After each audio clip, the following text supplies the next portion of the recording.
আলো তো তোমার সরলরেখায় চলে, এটা তো তোমরা জানো। না বক্ররেখায়? সরলরেখায়। তা আলো যে সরলরেখায় যে চলে, তো কখন? যখন তোমার কোনো একটা সমসত্ব স্বচ্ছ মাধ্যম হবে। মাধ্যমটা কেমন হবে? সমসত্ব স্বচ্ছ মাধ্যম হবে। সমসত্ব স্বচ্ছ মাধ্যম সেই জিনিসটা যে মাধ্যম হচ্ছে কি, আলো যদি যায়, আলোর যদি গমন হয়, তাহলে তোমার হচ্ছে গতিবেগের কোনো পরিবর্তন হবে না। সেই মাধ্যমটাই হচ্ছে কি সমসত্ব স্বচ্ছ মাধ্যম। মানে হচ্ছে ঘনত্বের মানটা হবে কি সেম হবে, ঠিক আছে। কিন্তু যদি দেখা যায়, অনেক সময় দেখা যায় একটা সমসত্ব মাধ্যম থেকে অন্য কোনো একটা সমসত্ব স্বচ্ছ মাধ্যমে আলো প্রবেশ করছে, তাহলে সেক্ষেত্রে কি ঘটনা ঘটবে? আর আলোর সেক্ষেত্রে যে ঘটনাটা ঘটবে সেটাই হচ্ছে আমাদের আজকের টপিক, রিফ্রাকশন অফ লাইট, আলোর যে প্রতিসরণ। তার মানে কি আলোর প্রতিসরণ ঘটবে। একটা সমসত্ব স্বচ্ছ মাধ্যম থেকে আলো যখন অন্য কোনো একটা সমসত্ব স্বচ্ছ মাধ্যমে প্রবেশ করবে, তখন আলোর কি ঘটবে?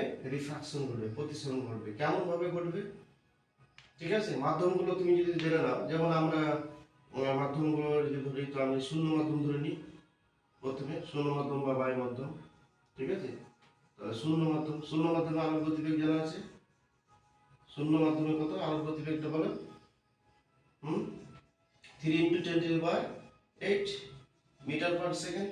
ওকে, কিন্তু যদি তুমি এখানে জল নিয়ে নাও, লিকুইড নিয়ে নাও জল, তাহলে কত হয়ে যাবে? তখন হয়ে যাবে 2.25 ইন্টু 10⁸ মিটার পার সেকেন্ড। কিন্তু জল নিয়ে নাও, তুমি যদি এখানে কাঁচ নিয়ে নাও, তাহলে কি হবে?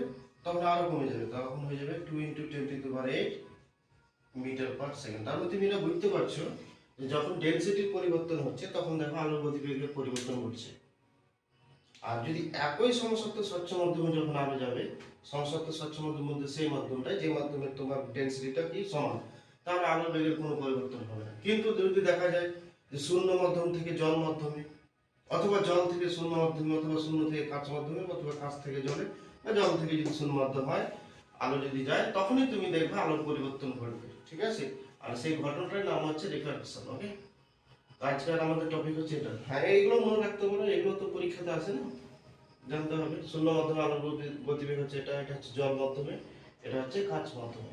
এবার তোমাদেরকে আমি, ঠিক আছে, চিত্রের মাধ্যমে আলোর প্রতিসরণটা ব্যাখ্যা করছি। তাহলে আমরা কি জানলাম যে যখন আলোক রশ্মি কোনো একটা সমসত্ব স্বচ্ছ মাধ্যম থেকে এসে, ঠিক আছে, অন্য কোনো একটা সমসত্ব স্বচ্ছ মাধ্যমে যখন যায়, তখন দুই মাধ্যম বিভেদ তল থেকে আলোর যে তোমার অবিলম্বে যে দিকে যে সরে আসার যে ঘটনাটা, সেই ঘটনাটার নামই হচ্ছে কি আলোর প্রতিসরণ। তুমি ধরে নাও এটা হচ্ছে জল মাধ্যম বা ঘন মাধ্যম, এখানে ধরো জল আছে, আর এটা হচ্ছে অবিলম্ব মনে করলাম। ওকে, এখানে কি আছে আমি বললাম লিকুইড আছে, ধরো, আর কাঁচও ধরতে পারো, কোনো ফ্যাক্টর না, যেটা তোমার ইচ্ছা ধরবা। ঠিক আছে, তো একটা মাধ্যমকে তুমি যদি ঘন ধরো আর একটা লঘু ধরে করবে, তাহলে সুবিধা হবে। এই ধরে নাও জল আছে এগুলোতে, আর কতটা করবে? ঠিক আছে, এই ধরো আপত্তি একটা রশ্মি এভাবে পড়তেছে, আর সেটা আমি ধরলাম বায়ু মাধ্যম। কি ধরলাম? বায়ু মাধ্যম। এটা হচ্ছে বায়ু মাধ্যম, আর এটা হচ্ছে জল। তো এটা যদি জল হয়, তাহলে এটা হচ্ছে ঘন মাধ্যম। এটা হচ্ছে কি আমাদের ঘন মাধ্যম, এটা ঘন মাধ্যম, এটা হচ্ছে বায়ু মাধ্যম। ঠিক আছে, তার মানে এটা হচ্ছে লঘু। ওকে, এটা হচ্ছে লঘু মাধ্যম। তার মানে লঘু মাধ্যম থেকে আলোক রশ্মি তোমার কোথায় পড়ছে? এটা আয় ধরো, ঘন মাধ্যমে পড়তেছে। এবার তোমার আমি একটু মুছে দিই, তাহলে আরো সুন্দর করে বুঝতে পারবে এটা। আচ্ছা, এবার আলোক রশ্মি তোমার এই যে বিভেদ তল যে এখানে, তাহলে তোমার আলোক রশ্মি এইভাবে যাওয়ার কথা না? যদি সোজা যেত, যদি মাধ্যমগুলো সমসত্ব একটাই মাধ্যম হতো, একটা সমসত্ব মাধ্যম থেকে অন্য একটা সমসত্ব মাধ্যমে পড়ছে, কিন্তু মাধ্যমের তো পরিবর্তন হচ্ছে, একটা লঘু মাধ্যম, একটা হচ্ছে ঘন মাধ্যম।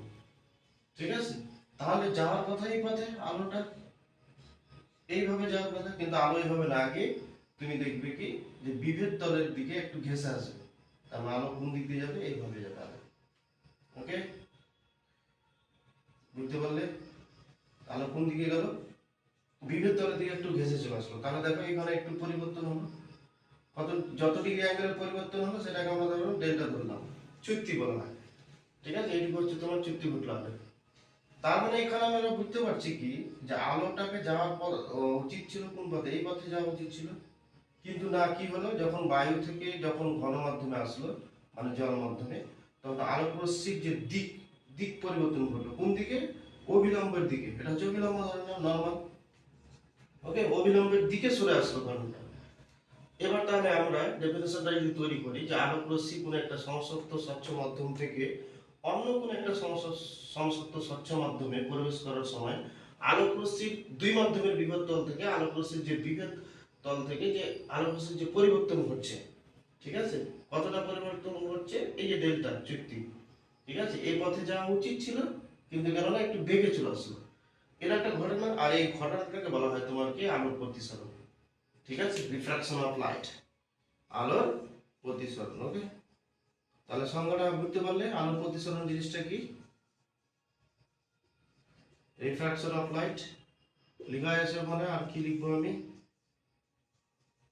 Refraction of light. কি বললাম, আলোক রশ্মি কোনো সমসত্ব স্বচ্ছ মাধ্যম থেকে এসে অন্য কোনো একটি সমসত্ব স্বচ্ছ মাধ্যমে প্রবেশ করার সময় দুই মাধ্যমের বিভব তলে, ঠিক আছে, আলো প্রবেশ করার যে ঘটনাটাকে বা আলো যে বেগে আসে বিভব তলের দিকে, এই ঘটনাটাকে বলা হয় কি, আলোর প্রতিসরণ বা রিফ্রাকশন অফ লাইট। ওকে, তারপরে এরকম একটা চিত্র দিয়ে দিবা। এবার তুমি বলো তো, এটাকে যদি আমি আর লিখি, এটাকে লিখলাম আই, তো এখানে বড় কে হলো, আপাতন কোণ না প্রতিফলন কোণটা? অবশ্যই হ্যাঁ, এই কোণটা বড় হলো, আপাতন কোণটা বড়, প্রতিফলনটা কোণটা কমে গেল। তাহলে তুমি এটা বুঝতে পারলে এখান থেকে যে লঘু মাধ্যম থেকে যখন আলো ঘন মাধ্যমে প্রবেশ করে তখন এই আমাদের হচ্ছে প্রতিফলন কোণ থেকে আপাতন কোণটা কি হয়, বড় হয়, মানে আই গ্রেটার দেন আর হবে। ঠিক আছে, এই দুটোকে যোগ করলে কার সঙ্গে সমান হবে, এটা। ওকে, এভাবে আমরা এরপরে পরিমাণ করবো যখন, তখন দেখবো তাহলে আই ডেল্টার সঙ্গে আর প্লাস করো, তাহলে এই দুটো কোণ সমান সমান ইকুয়ালস টু হচ্ছে আই, তাহলে ডেল্টা ইকুয়ালস টু হচ্ছে কি আই, এই আরটা দিকে নিয়ে যাও তাহলে কি হবে মাইনাস, তাহলে আই মাইনাস আর এরকম হবে। আর জাস্ট এবার এরপরে আমরা এগুলো প্রমাণ করবো। ওকে, তাহলে প্রতিসরণটা বুঝলে, হ্যাঁ, এটা বুঝে গেলে বা এই প্রতিসরণ যে সূত্রগুলো আছে ওগুলো বুঝতে পারবে। এবার এই টপিকের যে আমাদের অঙ্কগুলো ওগুলো করতে পারবে। ওকে।